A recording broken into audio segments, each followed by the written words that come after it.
அம்மன் astro channel நேயர்கள் அனைவருக்கும் அன்பான வணக்கம். இந்த வீடியோவில் ஆடி முடிந்து ஆவணி மாதம் தொடங்க இருக்குது. இந்த ஆவணி மாதத்தோட கிரக நிலைகளை பார்த்தோம் அப்படின்னா சூரியன் ஒவ்வொரு மாதமும் ஒவ்வொரு ராசியில இருக்கும். அப்படி சூரியன் சிம்ம ராசியில இருக்கக்கூடிய மாதத்தை தான் நம்ம ஆவணி மாதம் அப்படின்னு சொல்றோம். அப்ப சூரியன் சிம்ம ராசியில இருக்கிறாரு. செவ்வாய் கன்னி ராசியில 29ஆம் தேதி வரைக்கும் இருக்கிறாரு. அதன் பிறகு துலாம் ராசிக்கு போறாரு. புதன் கடக ராசியில 9ஆம் தேதி வரைக்கும் இருக்கிறாரு.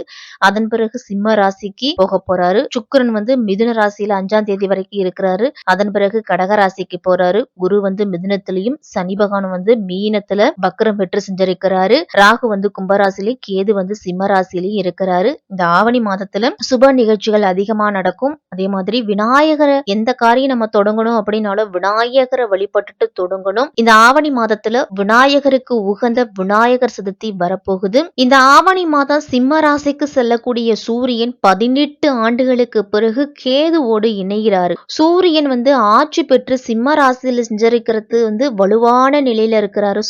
சூரியன் கேதுவால சில ராசிக்காரர்களுக்கு எதிர்மறையான விளைவுகளும் இருக்கும். சில ராசிக்காரர்களுக்கு நல்ல பலன்களும் அதிகமா கிடைக்கும். அப்படி சூரியன் கேது இணைவதால இந்த ஆவணி மாதத்துல மேசம் முதல் மீனம் வரை இருக்கக்கூடிய 12 ராசிக்காரர்களுக்கும் எப்படிப்பட்ட பலன்கள்லாம் கிடைக்க போகுது அப்படிங்கறதான் நம்ம விரிவாவே தெரிஞ்சுக்க போறோம். கடக ராசிக்காரர்களுக்கும் கடக லக்னத்துல பிறந்தவர்களுக்கும் இந்த ஆவணி மாதம் எப்படி இருக்க போகுது? இந்த ஆவணி மாதத்துல உங்க ராசியிலேயே விரையாதிபதி புதன் அப்படிங்கிறவர் சஞ்சரிக்கிறார். அஷ்டமத்துல ராகு இருக்கிறாரு. 9ஆம் இடத்துல சனி இருக்கிறாரு. சனி வக்கரம் பெற்று சஞ்சரிக்கிறதால கடகராசிக்காரர்களுக்கு ஓரளவு நல்லது அப்படிங்கிறது நடக்கும். ஆனா திட்டமிட்டபடி காரியங்களை முடிக்கிறதுக்கு கடுமையான போராட்டம் அப்படிங்கிறது இருக்கும் கடகராசிக்காரர்களுக்கெல்லாம். உங்க ராசியிலேயே விரையாதிபதி புதன் இருக்கிறார். குறிப்பா சனி பகவானால பல நன்மைகள் கிடைச்சாலும் செலவுகளை கட்டுப்படுத்த முடியாத சூழ்நிலை அப்படிங்கிறது கடகராசிக்காரர்களுக்கு உண்டு. திடீர் இடமாற்றம், வீடு மாற்றம் நீங்க எதிர்பார்த்திருக்கவே மாட்டீங்க. வேலையில உங்களுக்கு திடீர் இடமாற்றம் அப்படிங்கிறதே கிடைக்கும். இந்த மாதத்துல கிடைக்கக்கூடிய இடமாற்றத்தை நீங்க பயன்படுத்திக்கிட்டீங்க அப்படின்னா நல்ல பலன் அதிகமா உண்டு. இந்த மாதம் முழுவதுமே செலவுகளை கட்டுப்படுத்த முடியாது. கடகராசிக்காரர்கள் திட்டமிட்டபடியும் காரியங்களை முடிக்க முடியாது. காரியங்கள் அப்படிங்கிறது தடை தாமதத்தை சந்திப்பீங்க. கூடுதல் முயற்சி அப்படிங்கறதை எடுக்கணும். இந்த மாதத்தின் இறுதியில சுக்கிரன் சிம்மராசிக்கு போனதும் பொருளாதாரம் அப்படிங்கிறது உச்ச நிலையை அடைய போகுது. கடகராசிக்கு பழைய கடன்களை கொடுத்து முடிப்பீங்க. வராதிருந்த பணம் அப்படிங்கிறது சேரும். இந்த மாதத்துல சுக்கிரன் கடகராசிக்கு ஆவணி மாதம் 5ஆம் தேதி போறாரு. புதனோடு இணைஞ்சு புத சுக்கிர யோகத்தை கொடுக்கும் பொழுது வெளிநாடு செல்லணும் அப்படிங்கிற உங்களுடைய நீண்ட நாள் கனவு அப்படிங்கிறது நிறைவேற போகுது. அறுவை சிகிச்சை செய்தும் அந்த பிரச்சனை அப்படிங்கிறது தீராம இருந்தவர்களுக்கு மாற்று மருத்துவத்தின் மூலமா உங்களுக்கு ஒரு விடிவு காலம் அப்படிங்கிறது பிறக்கும். கூட்டு முயற்சியிலிருந்து விலகி தனித்து இயங்குறதுக்கு முயற்சி செய்வீங்க. அடகு வைத்த நகைகளை மீட்டு கொள்ளக்கூடிய வாய்ப்பு இந்த மாதத்துல இருக்குது. குடும்பத்துல இருக்கக்கூடிய பெண்களுக்கெல்லாம் ஒற்றுமை அப்படிங்கிறது அதிகரிக்கும். உங்களுடைய குடும்பத்துல சுப நிகழ்ச்சிகள் நடைபெறக்கூடிய வாய்ப்பு அதிகம். இருந்தாலும் கடன் வாங்குவதை தவிர்த்துக்குங்க. கடகராசிக்கு புத சுக்கிர யோகம் அப்படிங்கிறது பொருளாதார ரீதியான முன்னேற்றத்தை கொடுக்கும். புதிய வாய்ப்புகளை கொடுக்கும்.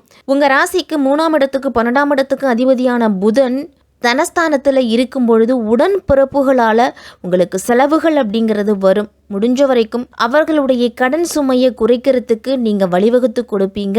இல்லை அவர்களுடைய வீட்டில் நடக்கக்கூடிய சுப நிகழ்ச்சிகளை முன்னாடி நின்று நடத்தக்கூடிய வாய்ப்புகள் அப்படிங்கிறது கிடைக்கும். நாடு மாற்றம், வீடு மாற்றம் பற்றி அதிகமான சிந்தனை தோன்றும் உங்களுக்கு. முடிஞ்ச வரைக்கும் இந்த மாதத்தில் வீட்டுக்குண்டான பொருட்களை அதிகமாக வாங்குவீங்க. உத்தியோகத்தில் இருக்கிறவங்களுக்கெல்லாம் உங்களுடைய திறமைக்குரிய அங்கீகாரம் அப்படிங்கிறது கிடைக்கும். சமூக சேவையில் அதிகமான ஈடுபாடு இருக்கும். தொழிலில் புதிய ஒப்பந்தங்கள் மூலமாக பொருளாதார நிலை அப்படிங்கிறது உயரும். உங்களுக்கு உத்தியோகத்தில் இருக்கிறவங்களுக்கெல்லாம் உங்களுடைய திறமைக்குண்டான அங்கீகாரம் கிடைக்க போகுது. சக பணியாளர்களுக்கும் மேலதிகாரிகளுக்கும் உங்களுக்கும் இருந்துட்டு வந்த கருத்து வேறுபாடு அப்படிங்கிறது நீங்கி உங்களுடைய பணிச்சுமை அப்படிங்கிறது குறையும். கலைத்துறையில் இருக்கிறவங்களுக்கெல்லாம் புதிய ஒப்பந்தமும் அதன் மூலமா உங்களுக்கு வருமானமும் அதிகரிக்கும். இந்த மாதத்தின் பிற்பகுதியில் துணிவும் தன்னம்பிக்கையும் அதிகரிக்கும். எதிரிகள் பலம் இழந்து காணப்படுவாங்க. போட்டிகள் அப்படிங்கிறது குறையும். இந்த ஆவணி மாதத்தை பொறுத்த வரைக்கும் கடகராசிக்காரர்கள் வந்து செலவுகளை கட்டுப்படுத்துறது சற்று சிரமமாக இருக்கும். திட்டமிட்ட செயல்களை நிறைவேற்றத்துக்கு அதிகமான முயற்சி எடுப்பீங்க. உடன்பிறப்புகளுக்காக கூடுதல் செலவுகள் அப்படிங்கிறது வரும். மாதத்தின் 3 வாரம் அப்படிங்கிறது வருமானம் அதிகரித்தாலும் நெருக்கடிகளும் இருக்கும் அப்படிங்கிறதால சற்று கவனத்தோடு இருக்கணும். ஆவணி மாதம் 26ஆம் தேதி கன்னிராசிக்கு செல்லக்கூடிய புதன் வந்து உச்சம் பெற்று சஞ்சரிக்க போகிறாரு. உச்சம் பெற்று புதன் சஞ்சரிக்கிறது கடகராசிக்காரர்களுக்கு நல்லது தான். பொருளாதார நிலை உயரும். புதிய முயற்சிகளில் வெற்றி கிடைக்கும். எதை எந்த நேரத்தில் செய்யணும் அப்படின்னு நினச்சிங்களோ அதை அந்த நேரத்தில் செய்து முடிப்பீங்க. வாகன யோகம் அப்படிங்கிறது உண்டு. உத்தியோகத்தில் இருக்கிறவங்களாம் விருப்ப ஓய்வில் வெளிவந்து சுயத்தொழில் தொடங்குவீங்க. நண்பர்கள் மூலியமாக நல்ல தகவல் அப்படிங்கிறது கிடைக்கும். நீதிமன்றத்தில் வழக்குகள் இருந்தது அப்படின்னா அது உங்களுக்கு சாதகமான தீர்ப்பை கொடுக்கும். பொதுநலத்தில் இருக்கிறவங்களுக்கெல்லாம் மக்களுடைய செல்வாக்கு அப்படிங்கிறது அதிகரிக்கும். கடகராசிக்காரர்களுக்கு இந்த மாதம் முழுவதுமே செவ்வாய் வந்து 3ஆம் இடத்துல சஞ்சரிக்கிறாரு. ஜீவனாதிபதி 3ஆம் இடத்துல இருக்கிறதால தொழில், வியாபாரம், உத்தியோகம், படிப்பு அப்படின்னு மந்தமாக இருந்துட்டு வந்த விஷயங்கள்லாம் சுறுசுறுப்பாக நடக்க தொடங்கும். இதுவரைக்கும் இல்லாத வகையில் உங்களுக்கு தொழிலில் முன்னேற்றம் அப்படிங்கிறது இருக்க போகுது. தைரியமும் தன்னம்பிக்கையும் முகத்தில் ஒரு பொலிவும் இருக்கும். காசு பண வரவுகளுக்கு தடை இருக்காது அப்படின்னாலும் செலவுகளும் அந்தளவு இருக்கும். 2ஆம் இடத்துல சூரியன் இந்த ஆவணி மாதம் முழுவதுமே தனாதிபதியாக சஞ்சரிக்கிறாரு. வேலை, தொழில், வியாபாரம் அப்படிங்கிறது அடுத்த கட்டத்துக்கு போகும். புதிய வேலை தேடிக்கிட்டு இருக்கக்கூடிய கடகராசிக்காரர்களுக்கு புதிய வேலை வாய்ப்பு கிடைக்கும்.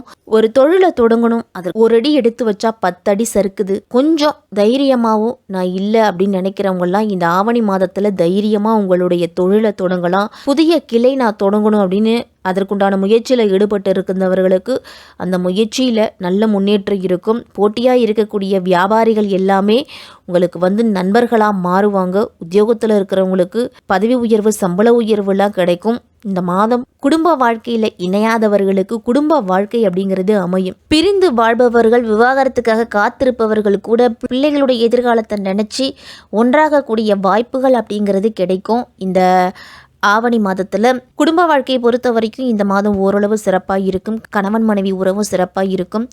வாழ்க்கை துணை இவர்தான் அப்படின்னு ஒரு சிலருக்கெல்லாம் நிச்சயதார்த்தம் கூட இந்த மாதத்தில் நடக்கும். கடகராசிக்காரர்களுக்கு மாற்றமும் முன்னேற்றமும் மகிழ்ச்சி நிறைந்த மாதமாக இந்த ஆவணி மாதம் அப்படிங்கிறது இருக்க போகுது. இந்த மாதத்தில் சனிக்கிழமையில் பெருமாள் வழிபாடு செய்துக்கிட்டு வாங்க. பொருளாதார ரீதியாக உங்களுக்கு எந்த சிக்கலும் இருக்காது. ராகு பகவானுக்கு செவ்வாய்க்கிழமையில் ராகு காலத்தில் துர்க்கை அம்மனை வழிபட்டுட்டு வந்தீங்க அப்படின்னா ராகேதுவால் ஏற்படக்கூடிய பிரச்சனைகள் அப்படிங்கிறது குறையும். இந்த ஆவணி மாதத்தில் கடகராசிக்காரர்களுக்கு